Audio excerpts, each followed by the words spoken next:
Magandang araw nga sa inyo mga tol. Ako nga pala si Daddy Aison. Ngayong araw nga pala magluluto ako ng chiksilog para sa almusal. Kung paano ko ginawa yon? Siyempre kailangan natin ng manok.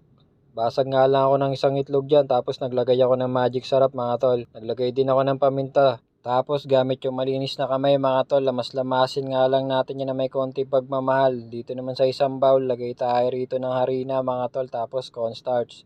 Naglagay din ako dyan ng paminta at konting asin mga tol. Tapos halo-haluin lang natin yan. Rekta na natin dito sa manok natin yan mga tol. Gamit yung malinis na kamay natin. Mekos-mekos lang ulit natin yan. At pag okay na yan, rekta na natin yan dito sa kumukulong mantika natin mga tol. Tapos pag naprito na nga natin ng ganyan yan mga tol.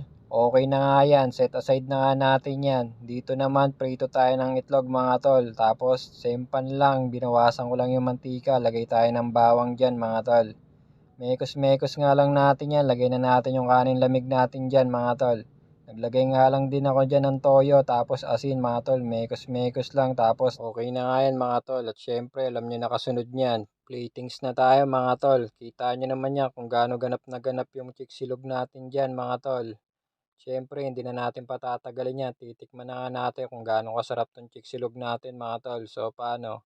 Enjoyin ko na nga muna to mga tol. Almusal na tayo. Maraming maraming salamat sa panonood. Ingat!